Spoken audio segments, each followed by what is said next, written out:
सपना एक देखोगे मुश्किलें हजार आएंगी, सपना एक देखोगे मुश्किलें हजार आएंगी, लेकिन वो मंजर बड़ा खूबसूरत होगा जब आपकी कामयाबी शोर मचाएगी।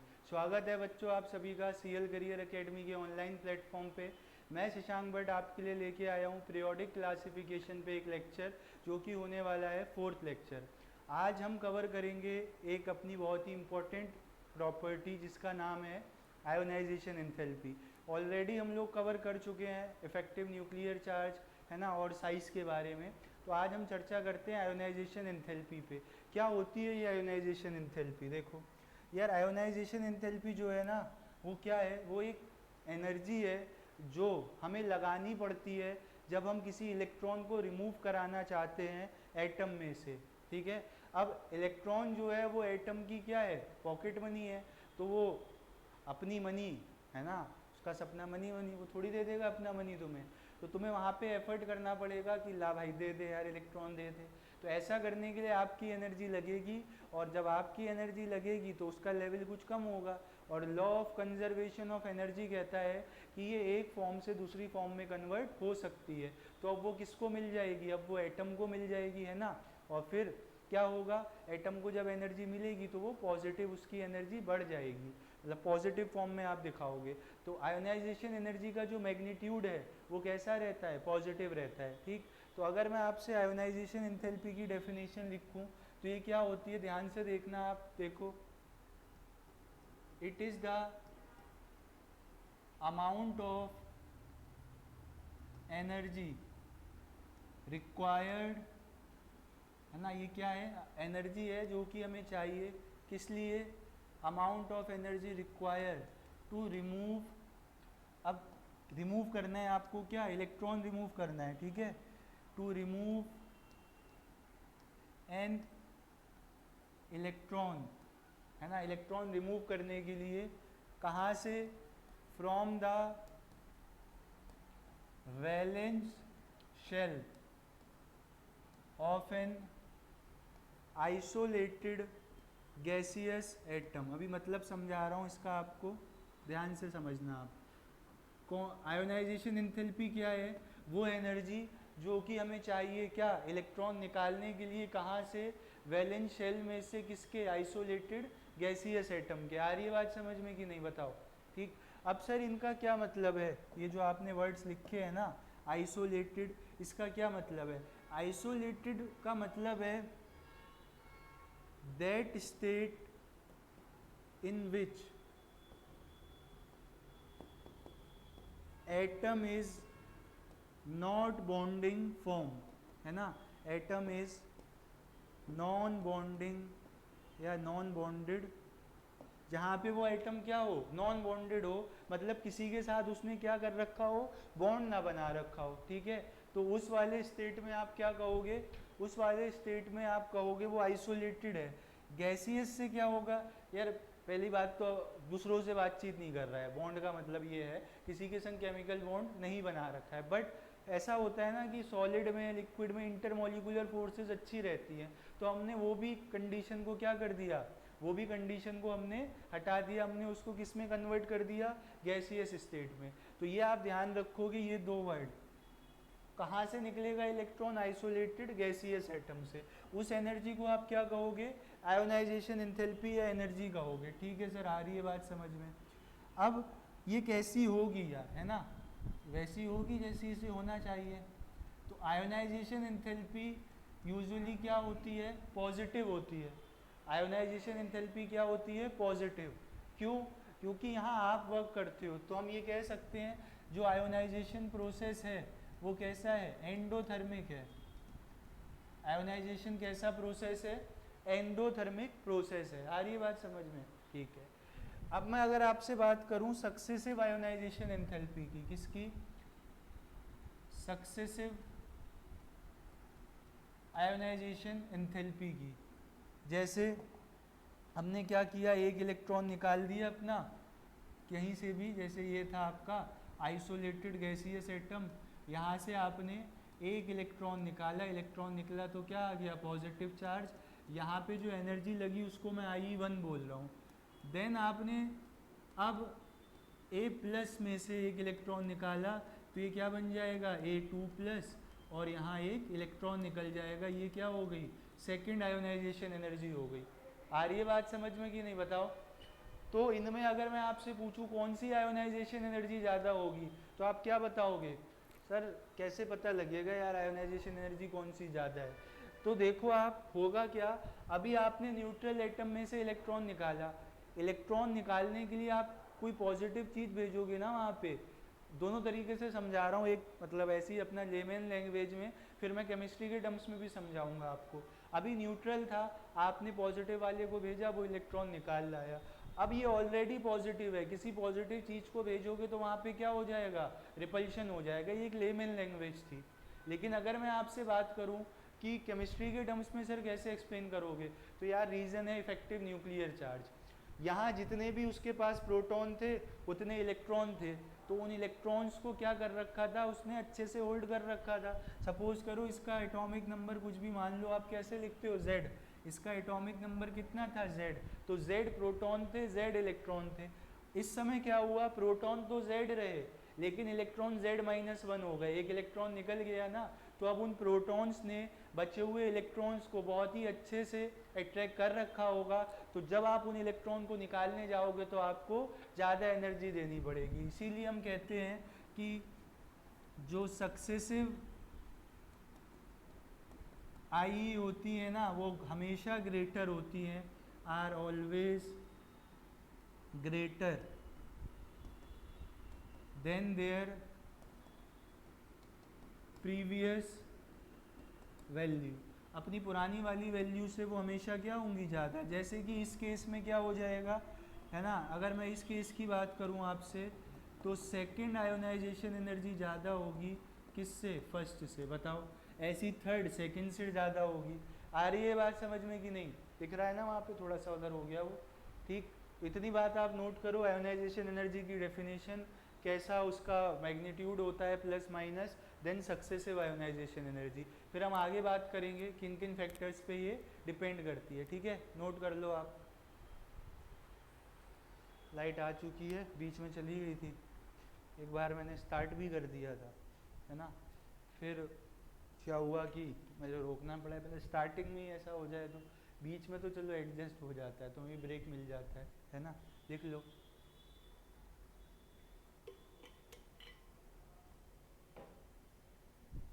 छाप लिया? अच्छा, आगे देखो अब। आ गया सर। अच्छा, ये आयोनाइजेशन एनर्जी सर डिपेंड किन किन चीज़ों पे करती है? तो देखो मैंने आगे निमोनिक भी दिया है, बट मैं यही समझा देता हूँ इसको। देखो अब हम बात कर रहे हैं फैक्टर्स अफेक्टिंग आयोनाइजेशन एनर्जी। ध्यान से देखना आप लोग, किन किन फैक्टर्स पे डिपेंड करती है। तो उसके लिए हमने आपको एक निमोनिक लिखा है, ध्यान से समझना आप, ठीक है। देखो जरा, वो कुछ इस प्रकार है, शार्प, है ना, शार्प में H है कैपिटल, A कैपिटल है, R स्मॉल है, P कैपिटल है। सर ये स्मॉल कैपिटल का क्या मतलब है? यार हमारा स्मॉल कैपिटल आपको पता ही है, जब भी हम कोई निमोनिक देते हैं तो उसमें कैपिटल का मतलब होता है, स्मॉल का नहीं होता है, ठीक। तो पहला यहाँ पे फैक्टर है आपका, मतलब S से दिया हुआ है, तो क्या है सर ये? देखो S से है बच्चों साइज, ये कलर दिख रहा है ना आपको, ठीक। S से हम किस फैक्टर की बात करेंगे, साइज की। तो आप मुझे बताओ साइज के हिसाब से क्या होनी चाहिए आयोनाइजेशन एनर्जी, बताओ। साइज अगर कम है मतलब छोटा है, तो जो इलेक्ट्रॉन है उसको न्यूक्लियस से क्या मिल रहा होगा, अच्छा खासा फोर्स ऑफ अट्रैक्शन मिल रहा होगा। मतलब उस इलेक्ट्रॉन को निकाल के लाना सर थोड़ा सा दिक्कत का काम है।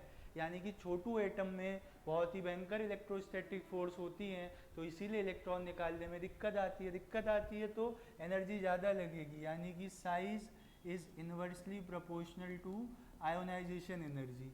एटम छोटा तो आयोनाइजेशन एनर्जी ज़्यादा, है ना। एटम भारी भरकम है, बड़ा है मतलब, तो आयोनाइजेशन एनर्जी कम लगेगी। H क्या है यहाँ पे, H यार हाफ फील्ड इलेक्ट्रॉनिक कन्फ्यूग्रेशन है ना। H यहाँ पे क्या है, हाफ फील्ड इलेक्ट्रॉनिक कन्फ्यूग्रेशन है, ठीक। और तो कोई मतलब नहीं है ना H से हमारा यहाँ पे, और कुछ हो सकता है कि एच से बताओ आप, है ना। और पी से अगर मैं बात करूं तो पेनिट्रेशन है, फिर ए से यहाँ पे क्या बचेगा आपका, ए से यहाँ एच से क्या हो गया, साइज हो गया, स्क्रीनिंग कह लो इसको या तो, है ना। देखो इसको थोड़ा सा मॉडिफाई कर दें आपके लिए, एक बार सही से लिख देते हैं। देखो कुछ लेटर्स का अपना मिस हो जाता, वरना ये मैं लिख रहा हूँ फिर से आपके सामने शार्प, ठीक। अब ध्यान से देखना आप, एस से हम कर लेते हैं स्क्रीनिंग, है ना। एस से क्या कर लेते हैं, स्क्रीनिंग कर लेते हैं, ये देखो, क्योंकि और भी चीज़ें समझानी है ना, फिर ए से वो नहीं आएगा। तो स्क्रीनिंग क्या होगा, अगर बच्चों स्क्रीनिंग ज़्यादा होगी, है ना, अगर स्क्रीनिंग इफेक्ट क्या होगा, ज़्यादा होगा, तो बताओ क्या होगा सर। अगर स्क्रीनिंग इफेक्ट ज़्यादा होगा ना, तो इफेक्टिव न्यूक्लियर चार्ज कम हो जाएगा। क्या बोल दिया, अगर सर स्क्रीनिंग इफेक्ट ज़्यादा होगा तो इफेक्टिव न्यूक्लियर चार्ज क्या हो जाएगा, कम। रिवाइज करके आए हो ना लास्ट क्लास, वहाँ मैंने बताया था इफेक्टिव न्यूक्लियर चार्ज क्या होता है, वो कुछ बचा कुचा चार्ज न्यूक्लियस से जितना चलता है सर, वो सारा चार्ज बाहर तक तो पहुँचता नहीं है, क्योंकि बीच वाली ऑर्बिटल्स उस चार्ज को क्या कर लेती हैं, रोक लेते हैं। तो फिर जो बचा हुआ चार्ज बाहर पहुँचता है उसको ही हम इफेक्टिव न्यूक्लियर चार्ज बोलते हैं। तो अगर स्क्रीनिंग इफेक्ट ज़्यादा होगा तो इफेक्टिव न्यूक्लियर चार्ज कम होगा। न्यूक्लियर चार्ज कम तो उस इलेक्ट्रॉन को इलेक्ट्रोस्टैटिक फोर्स क्या मिल रहा होगा, कम मिल रहा होगा, है ना। और फिर आप उस इलेक्ट्रॉन को निकाल के ला सकते हो, ठीक है। तो यहाँ पे मैं कहूँगा अगर Z इफेक्टिव कम है तो आयोनाइजेशन एनर्जी क्या हो जाएगी, आयोनाइजेशन एनर्जी भी कम हो जाएगी, ठीक। तो ये डायरेक्टली प्रोपोर्शनल होते हैं। देन H से देखो आप, H से क्या है सर, H से है यार हाफ फील्ड कन्फ्यूग्रेशन।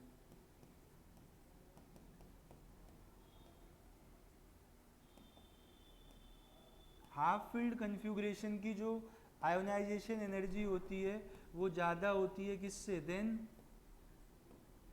नॉर्मल, है ना, नॉर्मली फील्ड कन्फ्यूग्रेशन। जो नॉर्मल कन्फ्यूग्रेशन है उनसे तो क्या हो जाएगी ज़्यादा, लेकिन लेस देन किससे कम रहेगी, but less than fully field configuration. जो फुली फील्ड कन्फ्यूग्रेशन है उससे तो कम ही रहेगी। बताओ फुल फील्ड में यार पूरा है ना, सिमेट्री है, पढ़ाया था आपको। ए से क्या आएगा, ए से आएगा बच्चों एटॉमिक साइज। ए से क्या आएगा, एटॉमिक साइज आएगा, ठीक है। साइज अभी मैंने आपको बताया था, साइज छोटा तो इफेक्टिव न्यूक्लियर चार्ज ज़्यादा रहेगा, है ना, फिर इलेक्ट्रॉन को निकालना क्या हो जाएगा, मुश्किल। तो एटॉमिक साइज के जो होती है आयोनाइजेशन एनर्जी इन्वर्सली प्रोपोर्शनल होती है। मतलब अगर एटम का साइज छोटा है तो आपको इलेक्ट्रॉन निकालने के लिए ज़्यादा वहाँ पे एनर्जी लगानी पड़ेगी। सर पी क्या है ये, है ना, पी है बच्चों पेनिट्रेशन, है ना। पी क्या है यहाँ पे, पेनिट्रेशन है। क्या मतलब होता है पेनिट्रेशन का सर, पेनिट्रेशन का मतलब है क्लोजनेस टू न्यूक्लियस। न्यूक्लियस से कितना क्लोज है कौन, ऑर्बिटल, तो वो उसकी पेनिट्रेशन पावर कही जाती है। तो सबसे ज़्यादा पेनिट्रेशन एस की रहती है, फिर पी की, डी की, देन एफ की। तो जितना ज़्यादा पेनिट्रेशन होगा, है ना, उतनी ही ज़्यादा क्या होगी, आयोनाइजेशन एनर्जी होगी, क्योंकि न्यूक्लियस से मिलने वाला चार्ज भी क्या होगा उस केस में, बताओ, ज़्यादा होगा। आ रही है बात समझ में, ठीक। तो ये सारे हमारे फैक्टर्स थे जिनको आपको ध्यान रखना है जब आप आयोनाइजेशन एनर्जी कंपेयर करोगे। एक बात आप यहाँ पे ध्यान रख लेना कि इलेक्ट्रॉनिक कन्फ्यूग्रेशन एंड पेनिट्रेशन कहाँ लगेगा, एडजेसेंट एटम्स में, ठीक है। इलेक्ट्रॉनिक कन्फ्यूग्रेशन और पेनिट्रेशन वाला फैक्टर कहाँ लगेगा, एडजेसेंट एटम्स में लगेगा। इतना नोट कर लो आप, फिर मैं सही से ही आपको लिख के बता देता हूँ, ठीक है। क्योंकि ऐसे तो काम नहीं चलेगा सर, घिचे पिचर हो रही है, ठीक। चलो नोट कर लो बच्चों, एस का ये ठीक है, छाप लो जल्दी से सारे फैक्टर्स, फिर मैं वो पॉइंट आपको लिखवा देता हूँ, ठीक। तो एक बात आप यहाँ पे नोट कर लेना, क्या बात है वो बात कुछ इस प्रकार है कि जो अभी आपने लिखा था ना, उसमें जो इलेक्ट्रॉनिक कन्फ्यूग्रेशन और साथ ही साथ क्या पेनिट्रेशन पावर फैक्टर जो लगेगा, and penetration power factor will be applicable two adjacent atoms. वो कहाँ पे लगेगा? वो लगेगा आपका एडजेसेंट एटम्स पे। बताओ, ठीक है? तो इस बात को ध्यान रखना जब भी आप सारे फैक्टर्स को कंपेयर कर रहे होगे। ठीक, आ जाओ फिर नोट कर लेना, फिर हम अप्लाई करते हैं इन चीज़ों को। ये यहाँ पे इन्होंने दे भी रखा है शार्प। अब देखो आप, आयोनाइजेशन एनर्जी फर्स्ट पीरियड में किस तरीके से वेरी करती है। अगर मैं जनरल चीज़ों की बात करूँ ना, है ना, तो जनरली तो आई इंक्रीज होती है, ठीक, from left to right. Generally क्या होता है बच्चों, ionisation energy left to right क्या होती है, left to right ionisation energy increase होती है। क्यों होती है? बिकॉज साइज हमें पता है सर, साइज डिक्रीज होता है ना, इफेक्टिव न्यूक्लियर चार्ज इंक्रीज होता है, इस वजह से। कहाँ कहाँ वेरिएशन आएगा उस पर ध्यान देना आप लोग, ठीक। देखो मैं एक बार एलिमेंट लिख दे रहा हूँ सारे, lithium, beryllium, boron, carbon, nitrogen, oxygen, fluorine और नियॉन। ये क्या लिख दिए मैंने? ये मैंने लिख दिए सारे क्या, आपके सेकंड पीरियड के एलिमेंट्स। ये क्वेश्चन मतलब याद क्या है ना, इससे बहुत यादें जुड़ी हुई हैं। बात है जयपुर की, हम दे रहे थे PW, बहुत ही आपका एक प्लेटफॉर्म है एडटेक में, तो उसका डेमो था, रिटर्न हो गया था, डेमो था वहाँ पे। तो उन्होंने कहा सर आप क्या स्पेशलिस्ट पढ़ाओगे? हमने इनऑर्गेनिक, उस समय इनऑर्गेनिक पढ़ा रहे थे, हालांकि पढ़ा तीनों देते हैं, बट इनऑर्गेनिक के चैप्टर उस समय चल रहे थे। तो मैं बोला, मतलब ये क्वेश्चन था सेकंड पीरियड के एलिमेंट्स को IE के ऑर्डर में लगाओ। अब हाँ भाई, सुपरस्टार टीचर बैठे, फंबल हो गया, एक दो एलिमेंट आगे पीछे हो गए। तो आप लोग ध्यान से देखना, नीट में क्वेश्चन आया हुआ भी है, मेजॉरिटी ऑफ एलिमेंट्स को रखा है और बताया है कि ऑर्डर में लगाओ, ठीक। तो है तो ईजी, बट इतने सारे एलिमेंट्स होते हैं तो स्लिप हो जाता है माइंड से। तो आप ध्यान देना किन किन चीज़ों पे। देखो पहले कन्फ्यूग्रेशन लिख दो, इनकी लिख दो आप कन्फ्यूग्रेशन। देखो लिथियम क्या होगा, 1s2 2s1, ये कितना हो जाएगा 1s2 2s2, ये कितना हो जाएगा 1s2 2s2 2p1। अब मैं आउटर वाली लिख रहा हूँ केवल, ठीक। ये रहा 2s2 2p2, ये हो गया 2s2 2p3, ये हो गया 2p4, ये हो गया 2p5 और ये हो गया 2p6। ध्यान से देखो, आज बाद वाली मैंने कन्फ्यूग्रेशन लिखी है, दिख रहा है ना आपको, ठीक है। तो अब आप मुझे बताओ क्या यहाँ पे करोगे, ध्यान से देखना आप क्या करोगे। यहाँ पे इलेक्ट्रॉन निकालने के लिए सबसे ज़्यादा एनर्जी कहाँ लगेगी, ये देखो। ये नियॉन क्या है, नोबल गैस है। नियॉन क्या है बच्चों, नोबल गैस है। तो नोबल गैस तो वैसे ही क्या होता है, स्टेबल होता है, वो तो इलेक्ट्रॉन निकालने ही नहीं देगा अपना। तो सबसे ज़्यादा आयोनाइजेशन एनर्जी किसकी हो जाएगी, सबसे ज़्यादा आयोनाइजेशन एनर्जी हो जाएगी नियॉन की। थोड़ा और नीचे लिख दें, ठीक, जिससे कि बाद में अगर हमें और चीज़ें समझानी पड़े तो हम समझा सकें। नियॉन की सबसे ज़्यादा क्यों है, समझ आ रहा है, नोबल गैस है, वहाँ से तो इलेक्ट्रॉन निकालना भाई बहुत मुश्किल का काम है। अब आ जाओ इधर, लेफ्ट टू राइट बढ़ती है तो इसलिए मैंने राइट से शुरू करा। अब फ्लोरीन और नियॉन में ऑब्वियस है सर, ये फुली फिल्ड है, ये नॉर्मल फिल्ड है, तो फुल फिल्ड वाले का ज़्यादा होगा। अब देखो ऑक्सीजन फ्लोरीन में, ठीक है, तो लेफ्ट टू राइट जा रहे हो आप, ना फुल फिल्ड वाला केस है, ना हाफ फिल्ड वाला, ना पेनिट्रेशन का चक्कर है सर। पेनिट्रेशन तो तब हो ना जब एक s ऑर्बिटल में इलेक्ट्रॉन हो और एक p ऑर्बिटल में हो, ठीक है। यहाँ क्या है, यहाँ तो दोनों जगह कहानी सेम है, ठीक। चलो अब आगे देखना आप ध्यान से, तो फ्लोरीन का ज़्यादा हो गया। फिर कंपेयर करो ऑक्सीजन और नाइट्रोजन में, ये क्या है बच्चों, ये हाफ फील्ड है, 2p3 क्या है, हाफ फील्ड, ठीक है। तो हाफ फील्ड में क्या होगा, हाफ फील्ड में आपको पता है ये एक इलेक्ट्रॉनिक कन्फ्यूग्रेशन वाला केस है सर, और इसको हम अप्लाई कर सकते हैं केवल एडजेसेंट वाले एटम्स में। तो ये कार्बन और किस में लग जाएगा, ऑक्सीजन में। बताओ ये वाला केस, मतलब ये आप एप्लीकेबिलिटी कहाँ होगी, एडजेसेंट में होगी। तो नाइट्रोजन विनर हो जाएगा किससे, कार्बन से और ऑक्सीजन से। समझ आ रहा है, हाफ फील्ड कन्फ्यूग्रेशन है इसलिए। अब कार्बन और ऑक्सीजन में कंपैरिजन करो, तो कार्बन और ऑक्सीजन में कंपैरिजन तो सिंपल है यार, size left to right size कम होता है, इफेक्टिव न्यूक्लियर चार्ज बढ़ता है ना। तो फिर किसका ज़्यादा हो जाएगा, ऑक्सीजन का देन कार्बन का।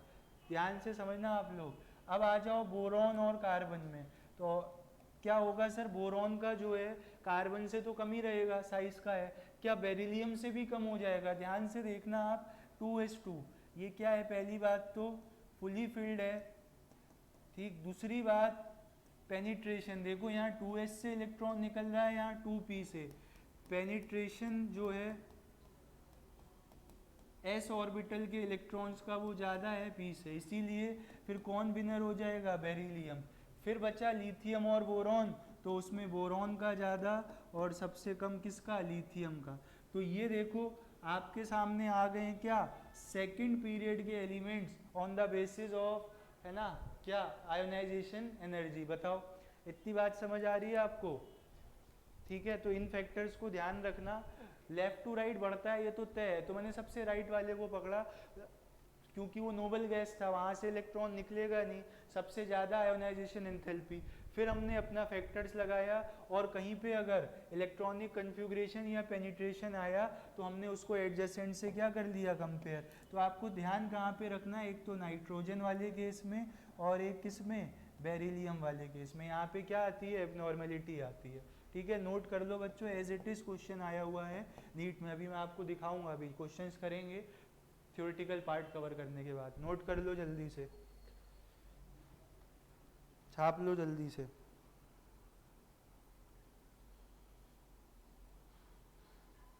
फ़ोन आ रहा था यार, पता नहीं किसका आ रहा था, स्पैम है क्या, हाँ एयरटेल वाले हैं, एयरटेल DTH। चलो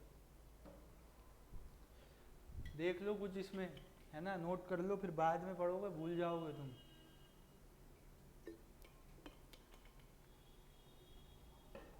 चलो जी लिख लिया होगा। नेक्स्ट देखो, सेकंड और थर्ड पीरियड में उसी हिसाब से हो जाएगा। हम बात कर रहे हैं इसकी, किसकी, variation of ionisation energy 2 in second and third period, ठीक है। और थर्ड पीरियड के लिए आपके सामने एक निमोनिक लेके आए हम, क्या, मासी। मासी को याद करना है अपने, है ना, मासी ऐसी है क्या, सब स्मॉल में है, एक बार देख ले, निमोनिक बनाया था जो, ठीक है। मैं लिख के देता हूँ ना, तो इसमें कैपिटल स्मॉल का लफड़ा हो जाता है, ध्यान से देखना जरा।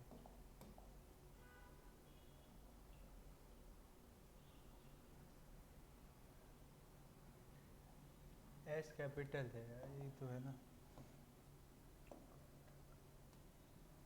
एम, फिर क्या है आपका ए, एस कैपिटल है, आई स्मॉल है, देन ए कैपिटल है, पी कैपिटल है, फिर आपका क्या है, एस कैपिटल है, ठीक है। मे स्मॉल ही है, ये एम ई, कैन, ये लो, और शेयर में एस कैपिटल है।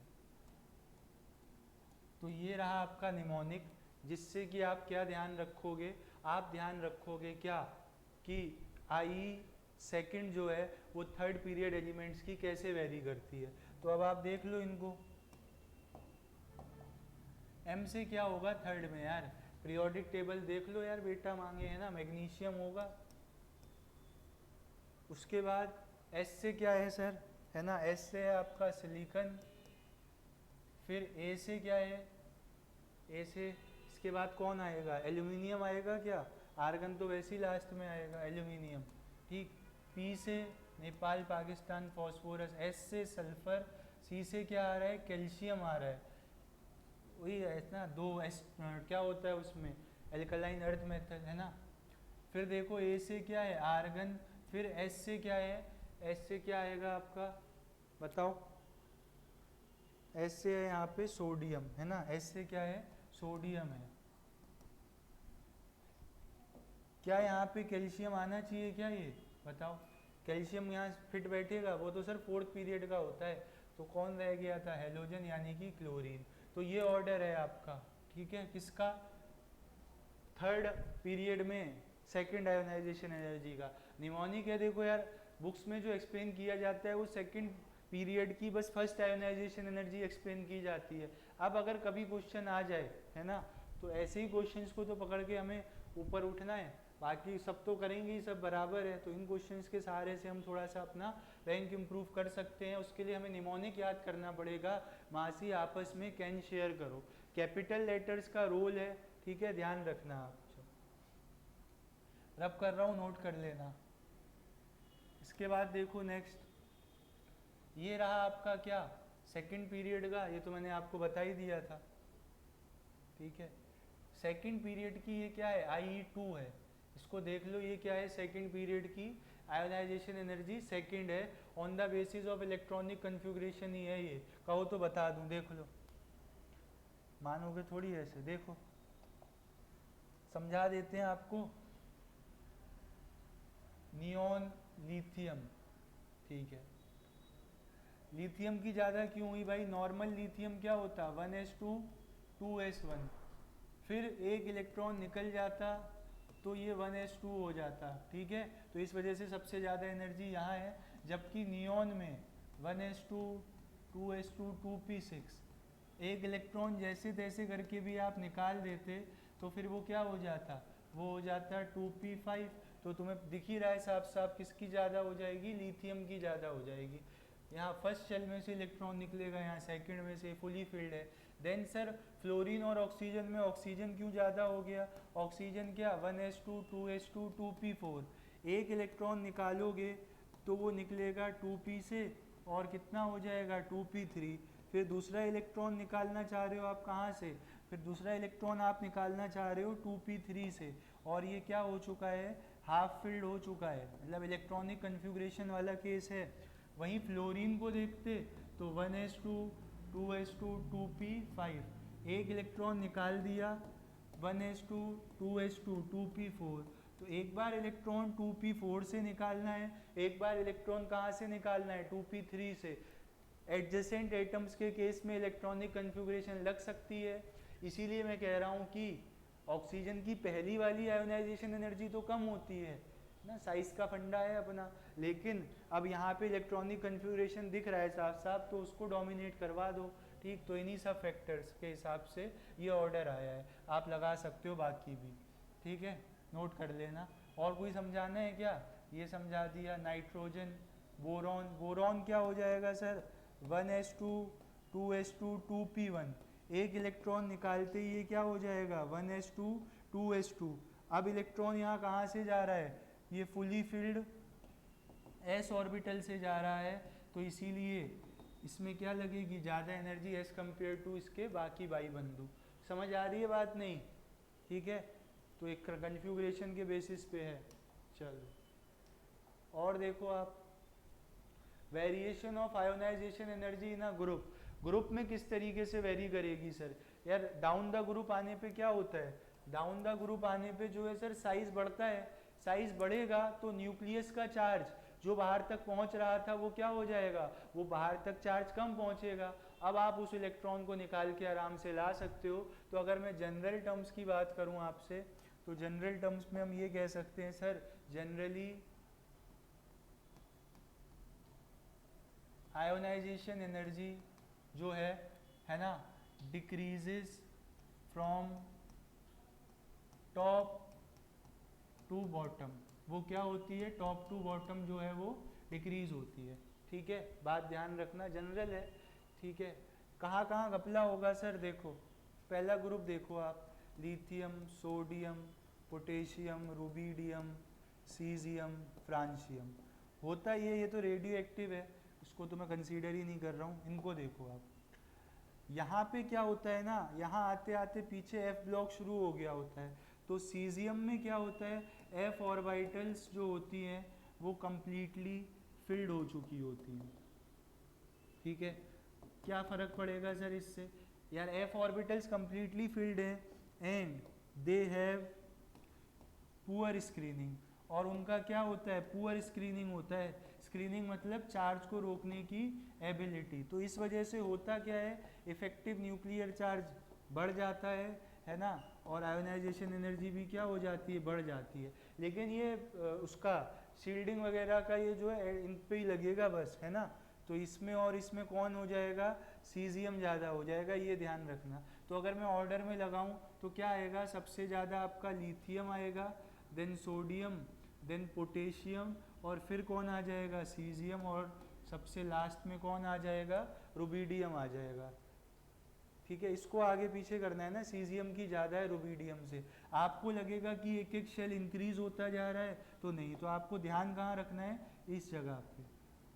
बाकी तो नॉर्मल है, जो डाउन द ग्रुप वाला ट्रेंड होता है। सेम काम आपका यहाँ लग जाएगा सेकंड ग्रुप में, देखो, ठीक। तो यहाँ पे बेटा मांगे कार, स्कूटर, बाप राजी, राजी में तो वो इलेक्ट्रॉन है, वो है रेडियो एक्टिव, ठीक है। तो यहाँ पे भी वही रहेगा, इसकी ज़्यादा हो जाएगी किसकी, बेरियम की, बाकी सब में ऊपर को ही रहेगा इनका। इस तरीके से लिख दें क्या एक बार सही से, देखो आप, ऑर्डर क्या आ जाएगा, बेरिलियम की ज़्यादा, मैग्नीशियम की, कैल्शियम की, फिर किसकी ज़्यादा हो जाएगी, बेरियम की, ठीक है। ये ध्यान रखना आप। कहाँ पे है ये है आपका किसमें, सेकंड में, ठीक है, ग्रुप 2 में है ये। चल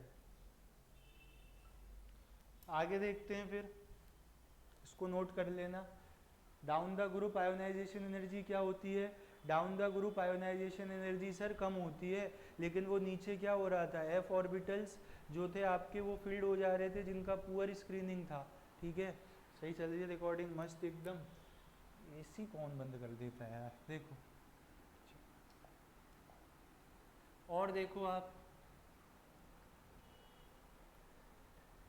ग्रुप 13 के लिए एक निमोनिक फिर लेके आए हैं आपके सामने, जो कि क्या है, बिट्टू गई। ग्रुप 13 की बात कर रहा हूँ मैं आपसे, ठीक है। तो किस हिसाब से रहेगा सर ये, बी से यहाँ पे बोरॉन है, ठीक, उसके बाद कौन है, टी से बैगन आलू गाजर इन थाली, टीएल, है ना। उसके बाद जी से क्या है, गैलियम, ए से एल्यूमिनियम है, और लास्ट में क्या है, इंडियम है। कैसे आ गया सर ये, है ना, ट्रेंड। तो देखो आप, टेलुरियम में तो समझा दे रहा हूँ, टेलुरियम में क्या है, एफ ऑर्बिटल्स वाला केस लग गया, एफ ऑर्बिटल्स कंप्लीटली फिल्ड है, इस वजह से। और देखो आप, गैलियम में क्या है, गैलियम में आपकी डी ऑर्बिटल्स कंप्लीटली फिल्ड है। तो इस वजह से होता क्या है, इन दोनों चीज़ों की वजह से इफ़ेक्टिव न्यूक्लियर चार्ज बढ़ता है, और इफ़ेक्टिव न्यूक्लियर चार्ज बढ़ता है तो आयोनाइजेशन एनर्जी भी क्या हो जाती है, बढ़ जाती है, ठीक है। कंप्लीटली फिल्ड क्यों, क्योंकि पुअर स्क्रीनिंग होता है, poor screening because of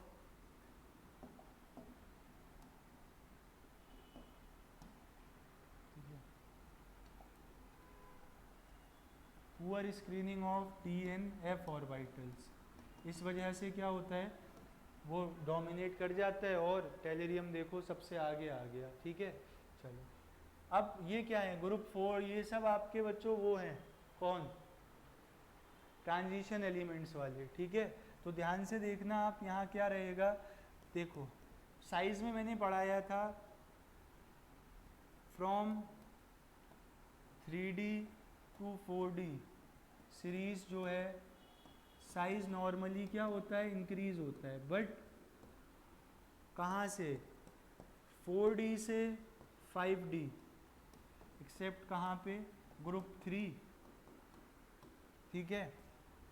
size decreases due to lanthanoid contraction. Lanthanoid contraction समझाया था ना, जैसे ही डी ऑर्बिटल्स में क्या है, मतलब ब्लॉक एलिमेंट्स में जैसे ही बीच में क्या आ जाते हैं, एफ ब्लॉक एलिमेंट्स आ जाते हैं, तो फिर इलेक्ट्रॉन्स कहाँ भरना शुरू हो जाते हैं, एफ ऑर्बिटल्स में, जिनका क्या होता है, पुअर स्क्रीनिंग होता है। तो पुअर स्क्रीनिंग की वजह से फिर इफेक्टिव न्यूक्लियर चार्ज बढ़ जाता है, साइज कम हो जाता है। तो इफेक्टिव न्यूक्लियर चार्ज बढ़ेगा तो क्या होगा, आयोनाइजेशन एनर्जी भी बढ़ जाएगी। ठीक है, तो जनरल ट्रेंड क्या रहना चाहिए, सबसे ज़्यादा किसकी होनी चाहिए, 5D की। Therefore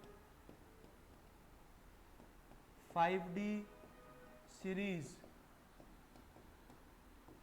elements should have higher ionization energy। तो 5D सीरीज वाले एलिमेंट्स की क्या होनी चाहिए, आयोनाइजेशन एनर्जी जो है वो ज़्यादा होनी चाहिए, होगी भी, देखो हर जगह 5D। तो आपको ध्यान रखना है ग्रुप 4, 5, 6 और 10 में 5D, 4D, 3D जो नॉर्मल चलेगा, है ना, यही तो होगा, नहीं बताओ, नॉर्मल ये होगा सर 7, 8, 9, है ना, तो ये ध्यान रख लो आप। 543 कहाँ पे, 4, 5, 6 और 10 में। उसके बाद जो नॉर्मल बाकी बचे हुए में जो नॉर्मल होना चाहिए, यार 3D से 4D आए, साइज बढ़ा तो आयोनाइजेशन एनर्जी कम होनी चाहिए। देखो यहाँ पे 3D से 4D गए तो आयोनाइजेशन एनर्जी क्या होनी चाहिए, कम, क्योंकि साइज बढ़ा है। फिर 4D से 5D आओगे, ठीक है, कहाँ से, 4D से 5D,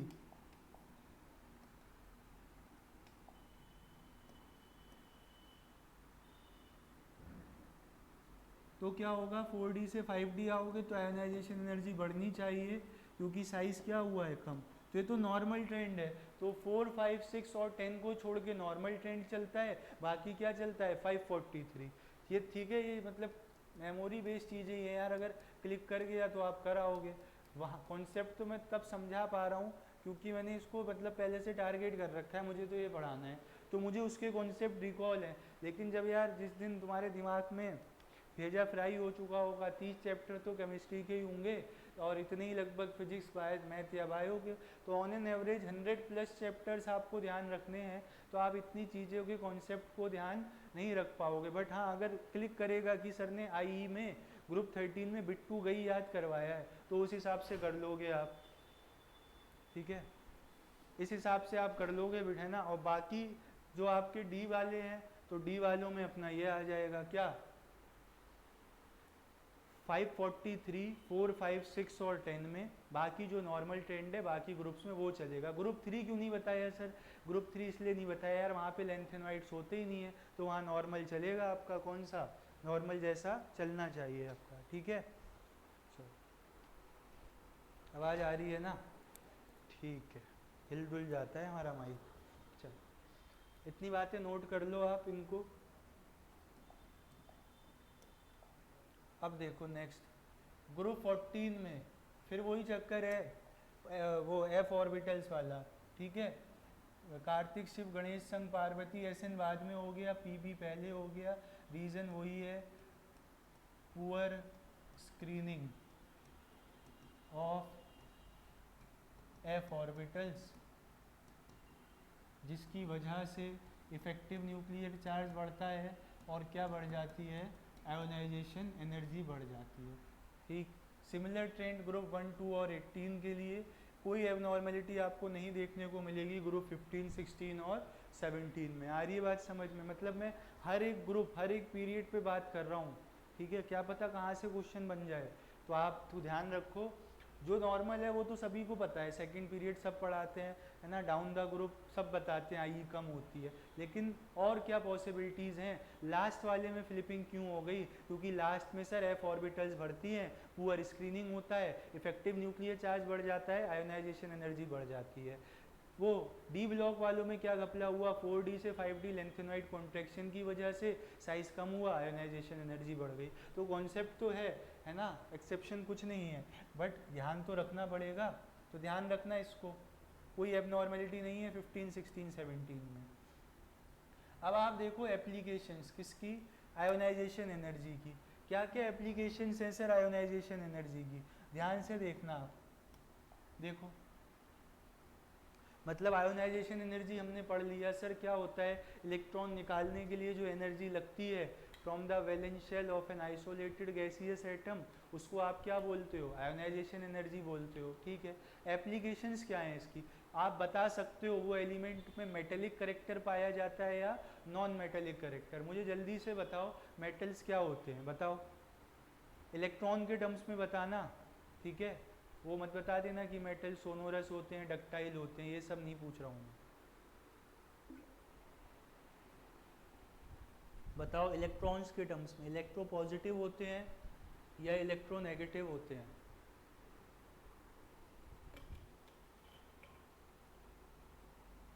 सर मेटल्स होते हैं इलेक्ट्रो पॉजिटिव, है ना।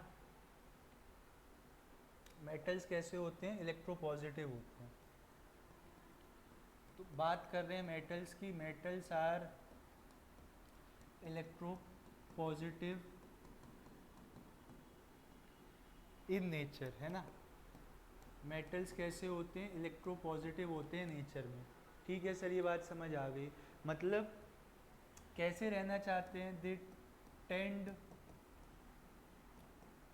टू लूज देयर इलेक्ट्रॉन, वो अपना इलेक्ट्रॉन क्या करना चाहते हैं, लूज करना चाहते हैं, so that they can acquire, है ना, so that they can acquire positive charge. तो ये चाहते क्या है, इलेक्ट्रॉन लूज कर दें और इन पे क्या आ जाए, पॉजिटिव चार्ज आ जाए, ठीक है। ऐसे ही चल गया, हमने कहा फैन स्लो कर देते हैं, ठीक है। बताओ इतना बात क्लियर है, इधर देखो इधर, ठीक है, सही है सर, ये बात आपकी सही है। पॉजिटिव चार्ज आता है इलेक्ट्रॉन लूज करने से, और इलेक्ट्रॉन लूज वो खुद थोड़ी करेगा यार, है ना। मतलब बहुत ज़्यादा अर्जेंसी भी है तो भी वो इलेक्ट्रॉन आपको ही लेने जाना पड़ेगा। ये है कि अगर पैसा ज़्यादा है, मतलब चाहता ही है इलेक्ट्रॉन वो पैसा देना, ब्लैक मनी है, तो फिर भी एक बार आपको कहना तो पड़ेगा ना, है ना। तो वही वाली बात है कि अगर किसी के पास एक इलेक्ट्रॉन है, वो जल्दी से उससे लूज करके फ्री होना चाहता है, तो आपको ही कहना पड़ेगा लाओ इलेक्ट्रॉन दे, तो कहेगा चलो ले जाओ मुझे ज़रूरत नहीं है इसकी। तो वही वाली बात है कि मोर easily the electron lost, more is the metallic character. जितना आसानी से इलेक्ट्रॉन लॉस हो जाएगा उतना ही ज़्यादा क्या होगा, मेटेलिक करेक्टर होगा, ठीक है। तो हम यहाँ से कह सकते हैं कि आयोनाइजेशन एनर्जी वो एनर्जी होती है जो इलेक्ट्रॉन निकालने के लिए चाहिए होती है। अगर ये एनर्जी कम तो मेटेलिक करेक्टर क्या हो जाएगा, ज़्यादा, और अगर ये एनर्जी ज़्यादा तो मेटेलिक करेक्टर क्या हो जाएगा, कम। यानी कि आयोनाइजेशन एनर्जी और मेटेलिक करेक्टर में क्या है आपका, इन्वर्स रिलेशन है। आयोनाइजेशन एनर्जी और मेटेलिक करेक्टर में क्या है आपका, इन्वर्स रिलेशन है। समझ आ रहा है क्यों, क्योंकि मेटल्स चाहते हैं अपना इलेक्ट्रॉन लूज करके इलेक्ट्रो पॉजिटिव होना, और इलेक्ट्रॉन लूज करने के लिए जो एनर्जी लगती है वो क्या होती है, आयोनाइजेशन एनर्जी होती है, ठीक है। ये बात समझ आ गई। तो यहाँ से हम कंक्लूड क्या कर सकते हैं, from left to right, left to right in a period होता क्या है, in a period ionization energy increases, so non-metallic character increases, non-metallic character बढ़ता है, and vice versa। बाकी चीज़ें आप बता सकते हो, है ना। सिमिलरली आप कह सकते हो down the group ionisation energy क्या होती है, आयोनाइजेशन एनर्जी कम होती है, जिसकी वजह से मेटेलिक करेक्टर क्या हो जाएगा आपका, इंक्रीज हो जाएगा, जिसकी वजह से क्या होगा, मेटेलिक करेक्टर इंक्रीज, ठीक है। थोड़ी देर पॉज लेते हैं बच्चों, ठीक। ब्लर दिख रही होगी आपको स्क्रीन में, तो बिल्कुल ही नहीं दिख रहा हूँगा, तो रिवाइज करो ज़रा जो लिखवाया है, समझाया है, फिर क्वेश्चन करेंगे बस एप्लीकेशन के बाद।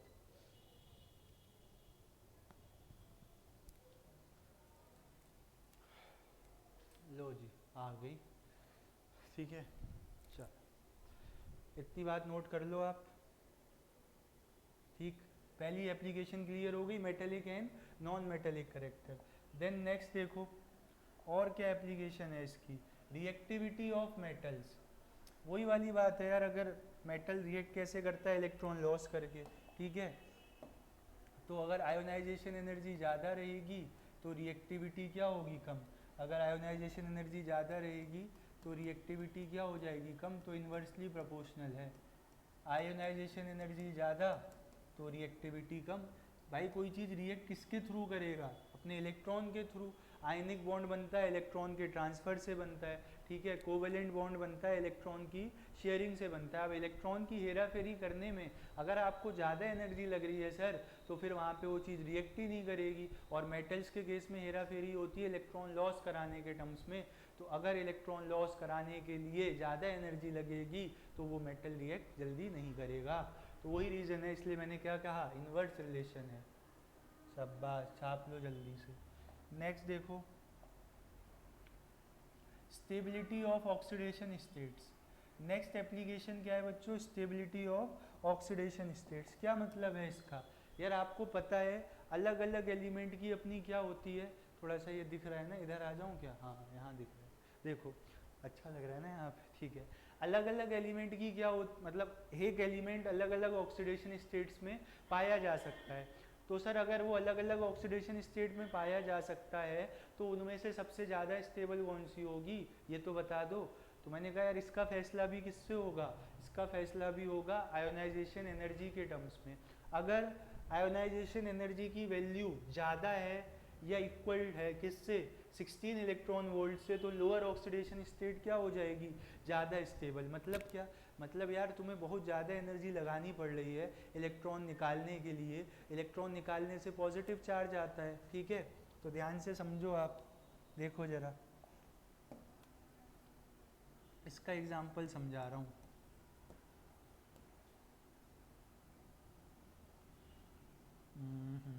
आयरन Fe2 रहता है, कॉपर 4s1, जिंक, कोई भी आप ऐसा ले लो एलिमेंट, ठीक है। देखो कोई भी एलिमेंट ले लो आप, ये रहा, ये रहता है +2 ऑक्सीडेशन स्टेट में और +4 ऑक्सीडेशन स्टेट में, ठीक है। तो है क्या, दो इलेक्ट्रॉन निकाल इनके लिए, मतलब यहाँ पे जो आयोनाइजेशन एनर्जी लग रही है ना यहाँ जाने के लिए, ठीक, अगर वो आयोनाइजेशन एनर्जी की वैल्यू ज़्यादा है 16 इलेक्ट्रॉन वोल्ट से, तो ये वाला प्रोसेस हो पाएगा क्या, ये और दो इलेक्ट्रॉन लॉस कर पाएगा, ठीक है। ये क्या हो जाएगा, difficult, it is a difficult process. ये प्रोसेस क्या हो जाएगा बच्चों, डिफ़िकल्ट। तो जिस वजह से वो जाएगा ही नहीं 4+ में, जाना ही नहीं चाहेगा, तो इस केस में उसकी क्या हो जाएगी, लोअर ऑक्सीडेशन स्टेट जो है वो ज़्यादा स्टेबल हो जाएगी। अगर मैं इस वाले का एग्जांपल लूँ, वी के टर्म्स में ले लेता हूँ, ये लो,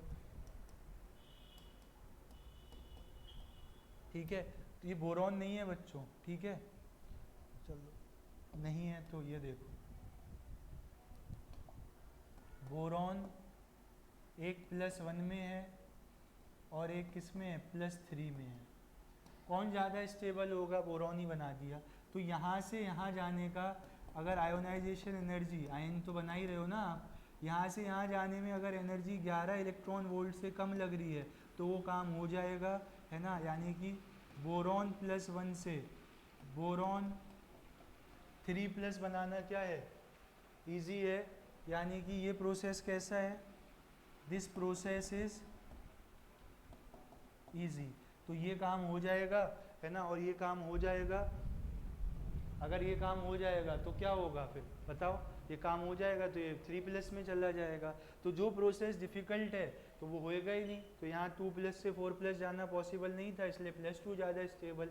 यहाँ +1 से +3 जाना पॉसिबल है तो +3 ज़्यादा स्टेबल, वही वाली बात है, ठीक है। चलो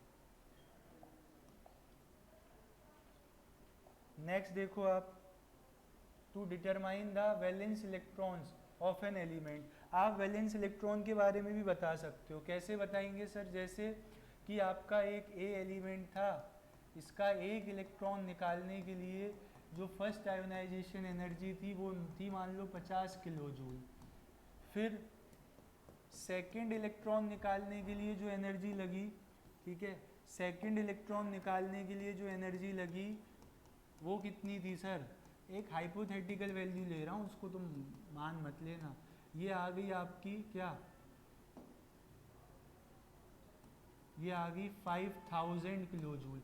तो आपने एकदम से देखा एक इलेक्ट्रॉन निकालने के लिए तो हल्की फुल्की एनर्जी लगी, दूसरा इलेक्ट्रॉन निकालने में क्या लगी, बहुत ज़्यादा एनर्जी। इसका मतलब उसके वैलेंस शेल में केवल एक इलेक्ट्रॉन था जो कि आपने निकाल दिया। अब उसने क्या एक्वायर कर लिया होगा, नोबल गैस कन्फिग्रेशन, जिसकी वजह से अब है ना वो स्टेबल हो गया है। तो यही कह सकते हो आप ठीक कि क्या कहें हम, कितने वैलेंस इलेक्ट्रॉन्स होंगे, it means it has 1 valence electron. इसका मतलब क्या है, इसके पास एक वैलेंस इलेक्ट्रॉन है। इसी तरीके से थर्ड आयोनाइजेशन एनर्जी बहुत ज़्यादा, तो उसके पास 2 वैलेंस इलेक्ट्रॉन। तो यहाँ से मैं कंक्लूड कर सकता हूँ कि number of valence electrons are 1 less than the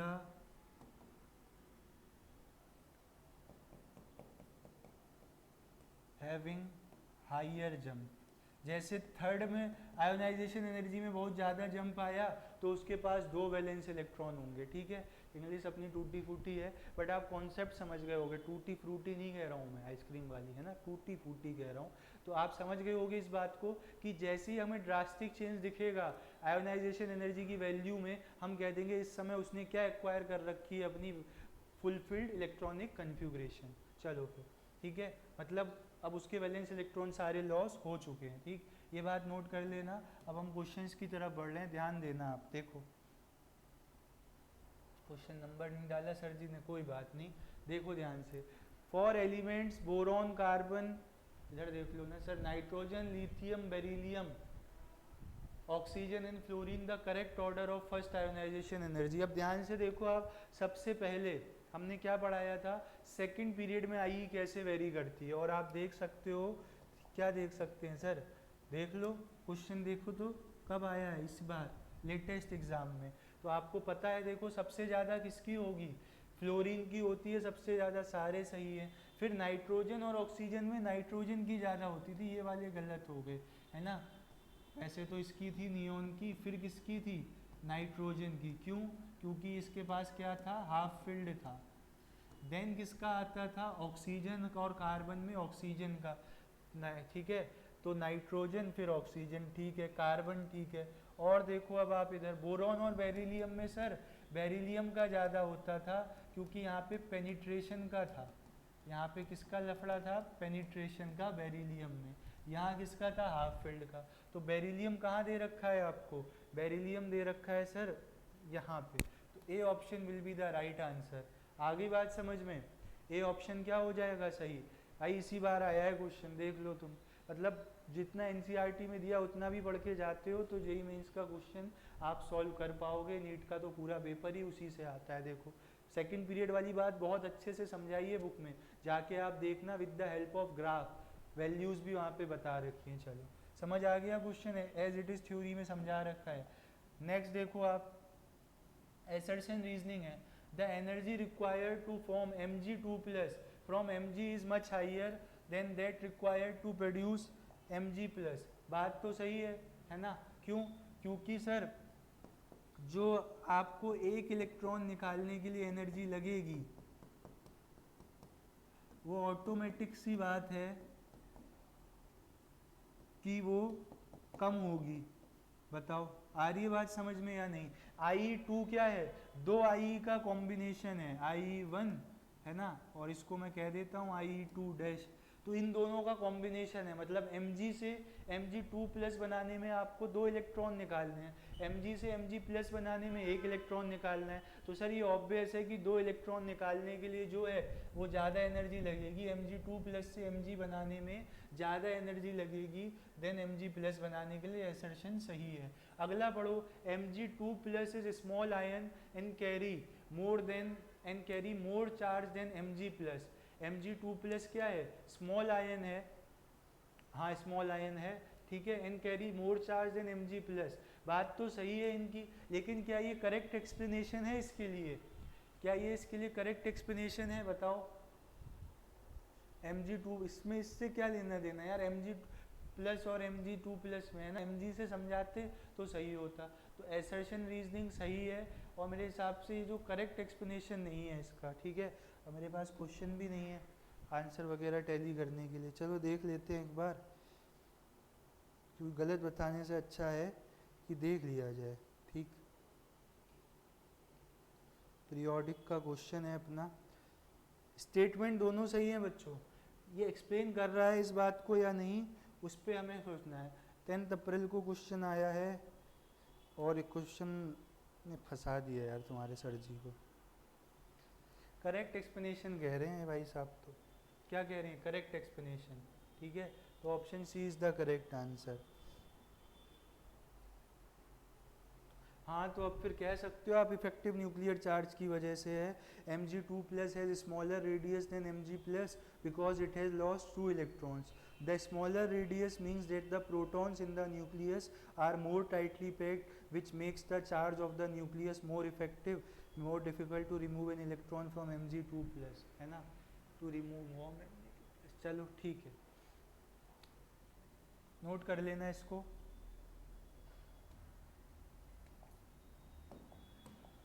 statement तो दोनों सही थे। नेक्स्ट देखो, the first ionisation energy of 3D series element is more than group 2।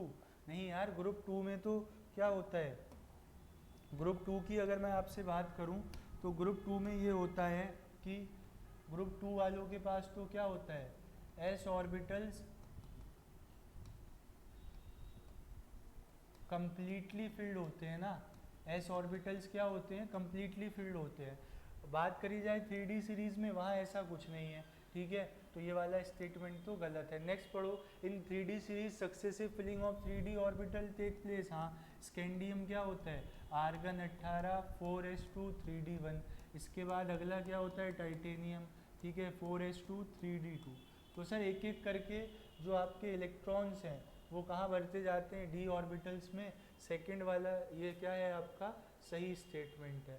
तो रीज़न सही दिया है, एसर्शन गलत दिया है, ठीक है। Assertion is false, reason is true. समझ आ रही है बात यार। एक फुली फिल्ड एस ऑर्बिटल से आपको इलेक्ट्रॉन निकालना है, एक नॉर्मली फिल्ड डी ऑर्बिटल से निकालना है, तो एस का पेनिट्रेशन भी ज़्यादा है, फुल फिल्ड होने की वजह से एक्स्ट्रा स्टेबिलिटी मिली हुई है, ठीक है।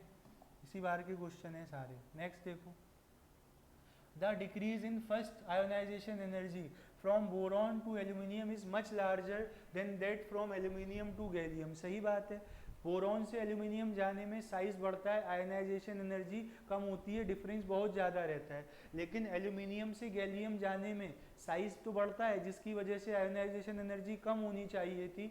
बट गैलियम में जब हम इलेक्ट्रॉनिक कन्फिग्रेशन लिखते हैं तो डी ऑर्बिटल्स वहाँ पे क्या होती हैं, कंप्लीटली फिल्ड होती हैं, जिसकी वजह से आयोनाइजेशन एनर्जी क्या हो जाती है, जिसकी वजह से आयोनाइजेशन एनर्जी, बताओ, जिसकी वजह से आयोनाइजेशन एनर्जी बढ़ जाती है, तो डिफरेंस उतना ज़्यादा नहीं आता है। तो ये वाली बात सही है, ठीक है। चलो, यहाँ से यहाँ तो नॉर्मल ट्रेंड लगता है, साइज बढ़ता है, आई क्या हो जाती है, कम। लेकिन जब आप यहाँ से यहाँ की बात करते हो तो गैलियम में क्या होता है, डी ऑर्बिटल्स फिल्ड होती हैं। तो डी ऑर्बिटल्स के फिल्ड होने की वजह से होता ये है कि इफेक्टिव न्यूक्लियर चार्ज बढ़ता है ना, फिर आयोनाइजेशन एनर्जी भी बढ़ जाती है। The d orbitals in gallium are completely filled. हाँ, दोनों सही हैं बच्चों, both 1 and 2 are correct. C option will be the right answer. बताओ, ये भी देखो इसी बार जेन वाले अटेम्प्ट में आया है, ठीक है। वहाँ किचर पिचर हो रही है कि अगली बार से नीचे लिख देंगे। चलो नेक्स्ट देखो आप, 4 successive members of the first row transition elements are listed below with their atomic numbers. Which one of them is expected to have the highest third ionization enthalpy? लिखो तो, वेनेडियम क्या होता है, argon 18 4s2, scandium titanium vanadium 4s2 3d3। 2 electron निकालने के बाद ये क्या बन जाएगा, ये बन जाएगा, सर थर्ड पूछ रहे हो ना, तो थर्ड तो तभी होगी जब 2 इलेक्ट्रॉन निकल चुके होंगे, ये हो जाएगा 3d3। नेक्स्ट देखो आप, क्रोमियम, क्रोमियम क्या होता है, 4s1 3d5, abnormal half field. 2 electron निकालने के बाद 4s0 3d4। और देखो आप फिर आयरन, आयरन कितना है 26, यानी कि 4s2 3d6। ये क्या हो जाएगा सर, 2 इलेक्ट्रॉन निकालने के बाद ये हो जाएगा 4s0 3d6। पहले इलेक्ट्रॉन बाहर वाली शेल से निकलेगा, अब वहाँ होंगे नहीं, जैसे यहाँ 2 निकालने थे, एक ही इलेक्ट्रॉन था हमारे पास एस में, तो फिर हम डी में आ गए। देन मंगानीज में देखो, मतलब मैंगनीज में 25, ये क्या है 4s2 3d5, निकाल दो 2 इलेक्ट्रॉन, 2 इलेक्ट्रॉन निकालते ही ये क्या हो जाएगा, ये हो जाएगा स्टेबल हाफ फिल्ड। ये कैसा हो जाएगा, स्टेबल हाफ फिल्ड हो जाएगा, जिसकी वजह से इसकी आयोनाइजेशन एनर्जी क्या होगी, ज़्यादा हो जाएगी। ठीक है, थर्ड वाली। तो मैंगनीज की थर्ड आयोनाइजेशन एनर्जी क्या होती है, बहुत ही ज़्यादा होती है। बात ध्यान रखना, रीज़न क्या है, मैंगनीज की थर्ड आयोनाइजेशन एंथैल्पी, क्योंकि सर 2 इलेक्ट्रॉन निकालने के बाद उसने क्या एक्वायर कर लिया, उसने एक्वायर कर ली हाफ फील्ड इलेक्ट्रॉनिक कन्फ्यूगरेशन। ठीक है,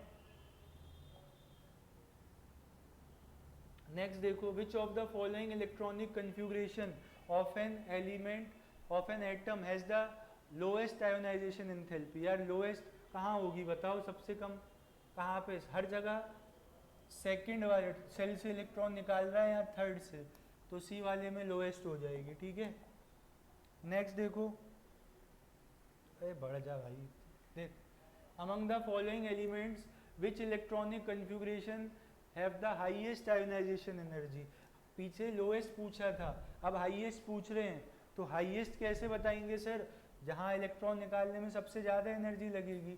हालांकि ये 4s2 जरूर है, बट फोर्थ और थर्ड में फोर्थ शेल दूर होगा ना, तो 3 वालों में कंपेयर करो, जिसमें 3p3, क्योंकि ये क्या है, हाफ फिल्ड p ऑर्बिटल है इसके पास क्या है, हाफ फिल्ड p ऑर्बिटल है। ठीक है, नेक्स्ट देखो, the stability of +1 oxidation state among aluminium gallium increases in the sequence. एक बात आप ध्यान रख लो, उस बात का नाम मैं पढ़ा चुका हूँ आपको, उस बात का नाम है इनर्ट पेयर इफेक्ट। जब मैं बोहर बरी क्लासिफिकेशन पढ़ा रहा था तो वहाँ पे बताया था क्या होता है inert pair effect. Inert pair effect होता है सर रिलक्टेंस ऑफ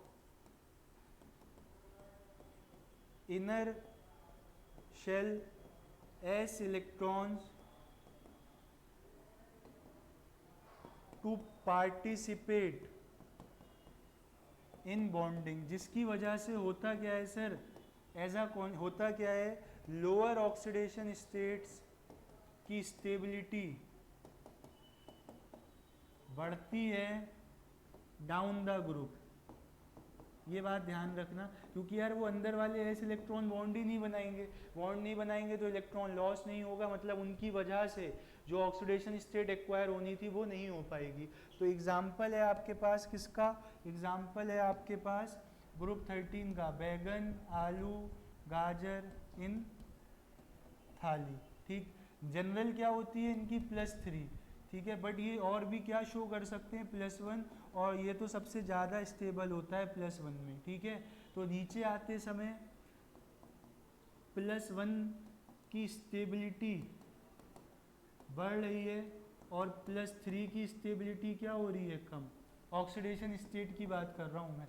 तो अब आप चेक कर लो, सबसे ज़्यादा टेलीरियम की उसमें है, उसके बाद इंडियम की। ठीक है, तो C option will be the correct answer. जैसे जैसे आप नीचे आते हो लोअर ऑक्सीडेशन स्टेट्स की स्टेबिलिटी बढ़ती है। सर कैसे बता दिया आपने, देखो बोरॉन 1s2 2s2 2p1, ये इलेक्ट्रॉन भी लॉस हो जाएंगे, ये भी। लेकिन अगर मैं बात करूं टेलीरियम की, तो इनकी जो भी रही होगी 2 3 4 5 6 6s2 6p1, तो ये इलेक्ट्रॉन तो बॉन्डिंग में पार्टिसिपेट करते हैं, ये बॉन्डिंग में पार्टिसिपेट करने से मना कर देते हैं। अब ये बॉन्ड नहीं बनाएंगे तो यही वाले लॉस होंगे, ये वाले लॉस होंगे, तो इनकी वजह से क्या आ जाएगा, +1 आ जाएगा, बस +3 नहीं आ पाएगा। ठीक है, अच्छा क्वेश्चन था, एक कॉन्सेप्ट इसमें डिलीवर हो रहा था, तो ध्यान रखना। बाकी मेन ग्रुप में पढ़ाएंगे ही। It is because of stability of inability of NH2 electron that Sn2+। अब ये बात कर रहे हैं आपसे इस वाले ग्रुप की, कार्तिक, शिव, गणेश, संग पार्वती, इस ग्रुप की बात हो रही है। तो यहाँ पे Pb तो +2 में ज़्यादा स्टेबल रहता है, ठीक है, और Sn जो है वो +4 में ज़्यादा स्टेबल रहता है। तो तो अगर कहीं पे SN2+ है तो वो SN4+ में कन्वर्ट होना चाहेगा, यानी कि SN2+ क्या होगा, ऑक्सीडाइज। और अगर खुद ऑक्सीडाइज हो रहा है तो दूसरों को क्या करेगा, रिड्यूस। तो ये अच्छा रिड्यूसिंग एजेंट, ठीक है। मौन धारण कर लो अब थोड़ी देर के लिए, ठीक। बताते हैं अभी इसके बाद। इनर्ट पेयर इफेक्ट लग रहा है यहाँ पे।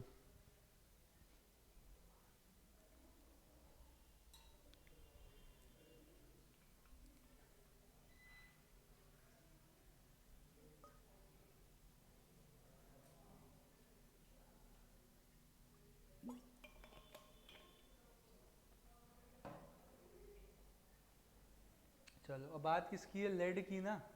देखो PB, लेड अगर कहीं पे +4 में होगा तो ये कन्वर्ट होना चाहेगा किस में, +2 में। रीज़न यहाँ हो क्या रहा है, इसका रिडक्शन। और जब खुद रिडक्शन हो रहा है तो दूसरों का क्या करवा रहा है, ये ऑक्सीडेशन, मतलब ऑक्सीडेशन करवाएगा। अच्छा ऑक्सीडाइजिंग एजेंट है। अब पढ़ो, SN2+ is reducing agent while PB4+ is oxidising agent. पहला ही स्टेटमेंट सही है, बाकी पढ़ लो।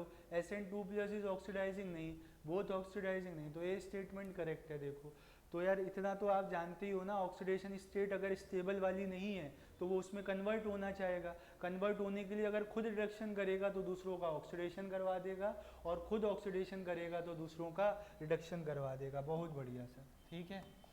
रिसेंट क्वेश्चन है, जब हमने 12वीं करी थी तब का क्वेश्चन है ये। देखो, for the second period elements increasing order, बता ही रखा है आपको, नोबल गैसेस का सबसे ज़्यादा, फिर फ्लोरीन, फिर नाइट्रोजन, ये वाले ऑप्शन गलत हो गए, फिर ऑक्सीजन, ठीक है, फिर कार्बन, ठीक है, ये गलत हो गए, वे बचे थे। ऑक्सीजन आ गया इसमें पहले, कार्बन आ गया, फिर कौन आएगा, फिर आएगा बेरिलियम, ये सही है, ठीक है। C option is the correct answer, as it is second period पूरा समझा रखा है मैंने, जाके देख लो, दोबारा से रिवाइज कर लेना। नेक्स्ट देखो, the correct order of the first ionisation enthalpy for the given 4 elements. यार कौन है ये गिवन, कार्बन है, फ्लोरीन, सबसे ज़्यादा फ्लोरीन का होगा, फिर नाइट्रोजन का, ऑक्सीजन का, कार्बन का। डी ऑप्शन करेक्ट है।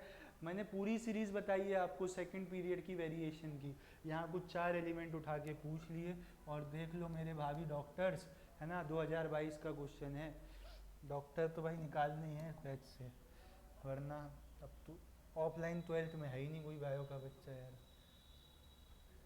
अपना सपना ही रह जाएगा, है ना। चलो, the first ionisation enthalpy of beryllium boron follows the order. Beryllium boron, है ना, तो सबसे ज़्यादा किसकी हो जाएगी, नाइट्रोजन की, फिर ऑक्सीजन की। उसके बाद बेरिलियम और बोरॉन में बेरिलियम की ज़्यादा, देन बोरॉन की। ऐसी एबनॉर्मेलिटी आई क्यों, बेरिलियम ज़्यादा हो गया पेनिट्रेशन की वजह से, क्योंकि वहाँ पे s ऑर्बिटल से इलेक्ट्रॉन निकलेगा। और नाइट्रोजन ज़्यादा क्यों हो गया, हाफ फिल्ड p ऑर्बिटल की वजह से, तो इसलिए वहाँ पे उसे क्या मिली, एक्स्ट्रा स्टेबिलिटी। तो करेक्ट आंसर क्या हो जाएगा आपका, ऐसा कुछ है, BBON, D option is the correct answer, ठीक है। यूजुअली सेकंड पीरियड का क्वेश्चन है, किस्मत अच्छी रही तो सेकंड पीरियड का, सभी की फिर तो सभी की अच्छी कही। इनकरेक्ट स्टेटमेंट कौन सा है, first ionization enthalpy of potassium is less than that of sodium and lithium, है लीना, ठीक है। तो फर्स्ट आयोनाइजेशन लेस होती है, ठीक है, सही बात है ये, मतलब करेक्ट है। इनकरेक्ट पूछना है, Xg does not have the lowest first ionization enthalpy in its group, है ना, लोएस्ट तो नहीं होती है इसकी, ठीक है। चलो, the first ionisation enthalpy of element does not have the lowest, चाहिए, देख लेना आप लोग वैल्यूज, है ना, वैल्यूज देख लेना, लोएस्ट नहीं होती है। The first ionisation enthalpy of the element with atomic number 37 is lower than that of the element with 38। हाँ, ये बात भी सही है। क्यों सही है, क्योंकि ये रहेगा आपका लगभग कितना, ये रहेगा 4s2 होता है, 5s1 रहेगा, और ये क्या रहेगा 5s2। तो 5s2 में फुली फिल्ड कन्फिग्रेशन है, आयोनाइजेशन एनर्जी ज़्यादा होगी। The first ionisation enthalpy of gallium is higher than that of d block elements with atomic number 30। नहीं यार, 30 कितना हो गया, जिंक, आर्गन 18, 4s2, 3d10 और गैलियम कितना हो जाएगा, आर्गन 18 4s2 3d10 और 4p1।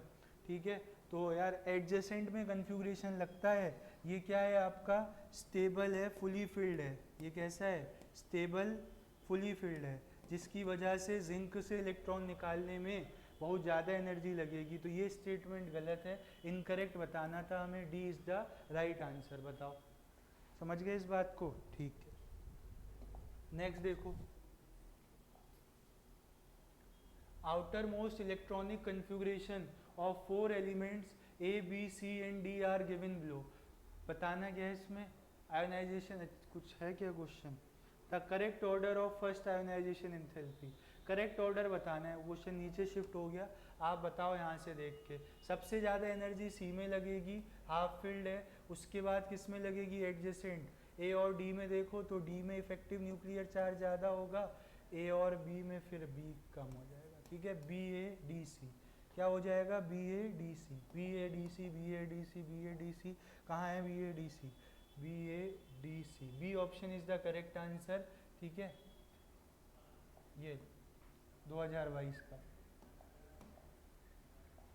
नेक्स्ट देखो, the correct increasing order for the metallic character, वही जो आयोनाइजेशन एनर्जी का डिक्रीजिंग ऑर्डर, वो मेटेलिक करेक्टर का इंक्रीजिंग ऑर्डर। तो आप देख लो, सबसे आसानी से इलेक्ट्रॉन कहाँ निकलेगा, सोडियम से निकलेगा, उसके बाद मैग्नीशियम से, दो है ना वहाँ पे। ठीक है, बेरिलियम और मैग्नीशियम में इजीली मैग्नीशियम से निकलेगा। देन आपका सिलिकॉन है ना, तो A option is the correct answer, A वाला सही हो जाएगा।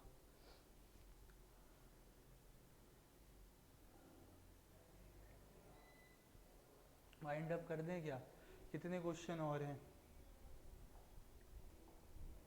चलो आगे फिर से देखो, the first ionisation enthalpy of sodium, magnesium and silicon respectively are this first ionisation enthalpy of aluminium. किस किस की बात कर रहे हैं, सोडियम की, मैग्नीशियम की, सिलिकॉन की और एल्यूमिनियम की। कंपेयर करो बच्चों, ये क्या है आपका NH2 टाइप है ना, ये क्या है NH1 है, ये NH2NP2 है, और ये क्या है NH2NP1 है। तो ध्यान से देख लो आप, सबसे ज़्यादा किस में हो जाएगी, सिलिकॉन की होगी सबसे ज़्यादा। तो उसके बाद आप देखोगे इनमें NH2 वाले में तो इसकी ज़्यादा रहेगी मैग्नीशियम की। फिर आप किससे देखोगे, एल्यूमिनियम और सोडियम में एल्यूमिनियम की ज़्यादा, सोडियम की। आ रही बात समझ में? तो हमें बतानी किसकी, एल्यूमिनियम की। एल्यूमिनियम की सोडियम से तो ज़्यादा रहेगी, है ना, सोडियम से क्या रहेगी, ज़्यादा। 496 से ज़्यादा होनी चाहिए एल्यूमिनियम की वैल्यू, और इनसे कम रहेगी मैग्नीशियम और सिलिकॉन से, यानी कि 737 से कम। तो इसके बीच की वैल्यू कौन सी है, 577 इज़ द राइट आंसर। तो पहले आप इस तरीके के क्वेश्चन को ऑर्डर में लगा लेना, फिर आप चेक कर लेना अपनी न्यूमेरिकल वैल्यू से। एग्जैक्ट वैल्यू याद नहीं रख सकते बट कंपेयर कर सकते हो। पढ़ो तो ये दोनों स्टेटमेंट जरा। The first ionisation enthalpy for oxygen is lower than that of nitrogen, बिल्कुल सही। 4 electrons in 2p orbital experience more electron electron repulsion. बहुत बढ़िया बच्चों, both assertion and reasoning are correct, और वो उसका क्या है, सही एक्सप्लेनेशन है। देख लो 2022 में प्रकट हुआ था ये क्वेश्चन। ठीक है, चलो नेक्स्ट फिर से असर्शन रीजनिंग है, ध्यान से देखना। देखो आप तो पूरा आया भी नहीं है इसमें।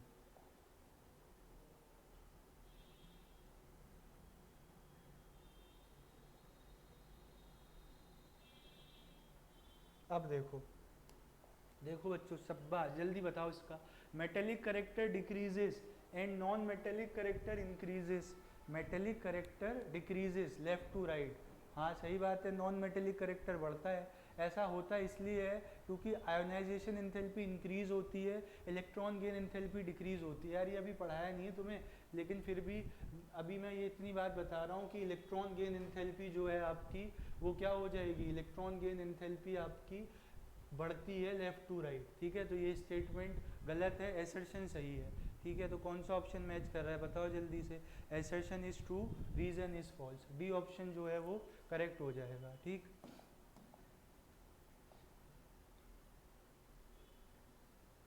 ये तैयार करते हैं ना सीट, सामने खड़े हुए मूर्ति बन के, कब ख़त्म करेंगे, है ना।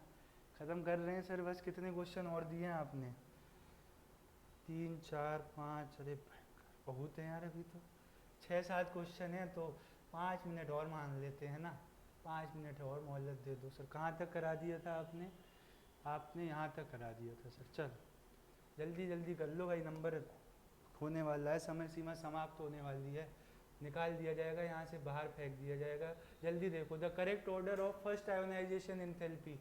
फर्स्ट आयोनाइजेशन एंथैल्पी का ऑर्डर अभी तो लगाया था, अभी लगाया था, फिर आ गया, तो बताओ सर क्या करें इसमें। देखो सबसे ज़्यादा किसका होगा, सल्फर का तो ज़्यादा हो ही जाएगा, फिर विनर हो जाएगा कौन आपका, सल्फर में क्या रहता है फिर फॉस्फोरस, फॉस्फोरस का ज़्यादा रहेगा, नेपाल पाकिस्तान है ना। ठीक है, फॉस्फोरस का ज़्यादा, सल्फर और एल्यूमिनियम में सल्फर का ज़्यादा, और एल्यूमिनियम और मैग्नीशियम में मैग्नीशियम का ज़्यादा। ये AL,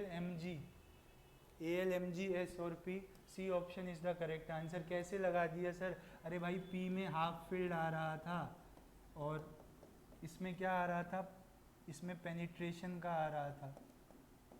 ठीक है, चल आइडेंटिफाई करो एलिमेंट्स। अभी ये एप्लीकेशन पे है, एप्लीकेशन बताई थी वैलेंस इलेक्ट्रॉन निकालने की। देखो फर्स्ट से सेकंड में बहुत भयंकर जंप देखने को मिल रहा है। ठीक है, जंप बहुत ज़्यादा है, मतलब ये क्या है, एल्कली मेटल है। ये क्या है, एल्कली मेटल, क्योंकि इसके पास एक वैलेंस इलेक्ट्रॉन है। तो देख लो आप, एक्स वाला एल्कली मेटल कहाँ दिया है, सी ऑप्शन, बाकी चेक ही नहीं करना है। नेक्स्ट देखो, the first ionization energy of magnesium is smaller as compared to that of elements X and Y but higher than that of Z। Z से ज़्यादा है, ठीक है, तो सोडियम से ज़्यादा होगी, ए वाला ऑप्शन तो वैसे ही हट गया। और देखो स्मॉलर है किससे, X और Y से, तो आर्गन से आपकी स्मॉलर रहेगी, साथ ही साथ और किससे स्मॉलर रहेगी, क्लोरीन से भी। क्लोरीन कहाँ यार, वहाँ उसका साइज़ इतना छोटा, कन्फ्यूग्रेशन और पेनिट्रेशन का फैक्टर तो एडजेसेंट में लगता था। ठीक है, कहाँ लगता था, एडजेसेंट में। सक्सेसिव आयोनाइजेशन एंथैल्पी दे रखी है, वैलेंस इलेक्ट्रॉन बताने, एप्लीकेशन से बता दो। भयंकर जंप कहाँ देखने को मिली, 3000 से 25000, यानी कि तीसरा इलेक्ट्रॉन निकालने के बाद जब चौथा इलेक्ट्रॉन निकालने जा रहे हो, तो इसका मतलब इसके पास कितने वैलेंस इलेक्ट्रॉन है, 3 वैलेंस इलेक्ट्रॉन। यहाँ पे देखो ना, भयंकर जंप देखने को मिल रहा है इस तरीके से। ठीक है, नेक्स्ट देखो आप, फर्स्ट आयोनाइजेशन एनर्जी दे रखी है, ऑर्डर में लगाना है, तो पहले इनको थ्योरेटिकली ऑर्डर में लगा लो। देखो सिलिकॉन की ज़्यादा ही होगी, किससे, एल्यूमिनियम से, बैगन आलू, ठीक है, लेकिन एल्यूमिनियम की कम होगी सर मैग्नीशियम से। ठीक है, वही पेनिट्रेशन वाला। फिर एल्यूमिनियम और सोडियम में एल्यूमिनियम की ज़्यादा, तो इस हिसाब से आप लगा दो। ठीक है, Na की Al ऐसा ही सबसे ज़्यादा कहाँ दी है, 786, ये दोनों हट गए। उसके बाद मैग्नीशियम की, ठीक है, उसके बाद मैग्नीशियम की यहाँ है, फिर नहीं, उसके बाद एल्यूमिनियम की थर्ड नंबर पे एल्यूमिनियम है, बट एल्यूमिनियम की कम होगी, तो कम वाली कहाँ दी है, इसमें 577, इसमें दी है, इसमें दी है, हाँ ये ए option is the correct answer. इस ऑर्डर में है, वहाँ से चेक कर लेना। The element having greatest difference between first and second, यार दूसरा इलेक्ट्रॉन निकालने के लिए बहुत ज़्यादा एनर्जी कहाँ लगेगी, पोटेशियम में। क्यों, ये क्या एक्वायर कर लेगा, नोबल गैस कन्फ्यूग्रेशन एक्वायर कर लेगा। ठीक है, चलो नेक्स्ट देखो, the electronic configuration with highest, the electronic configuration with highest electron gain enthalpy, है ना, हाईएस्ट इलेक्ट्रॉन गेन एंथैल्पी या ionization energy. Ionization energy electronic configuration किस में हाईएस्ट, किस में होगी, सबसे ज़्यादा एनर्जी कहाँ लगेगी। देखो P3 दो जगह है ना, वहीं पे लगा हुआ है आंसर। देखो बट ये क्या है, फोर्थ शेल से इलेक्ट्रॉन निकल रहा है, ये थर्ड से, तो हाफ फील्ड के कारण ये क्या हो जाएगा, ज़्यादा हो जाएगा। ठीक है, the following statement concerns in the periodic table, which of the following is true, कौन सा सही है? ग्रुप 15 एलिमेंट की स्टेबिलिटी इंक्रीज होती है, डाउन द ग्रुप नहीं, डिक्रीज होती है, +3 की इंक्रीज होती है। 16 have lower ionization enthalpy than 15, हाँ वो हाफ फील्ड वाला। The group 13 elements are all metals, metal नहीं है, कुछ मेटलॉइड्स भी होते हैं। 17 में सारे गैसेस हैं, नहीं, कुछ सॉलिड भी हैं, कुछ लिक्विड भी हैं। तो बी स्टेटमेंट सही हो जाएगा आपका, ठीक है। और आई थिंक ये लास्ट क्वेश्चन था, ठीक है। बहुत बहुत धन्यवाद यार आपका, है ना, पेशेंस बनाए रखने के लिए। मिलेंगे आपसे नेक्स्ट क्लास में, तब तक के लिए धन्यवाद, है ना, पढ़ाई करते रहो, बाय बाय, ठीक है। थैंक यू वेरी मच बच्चों।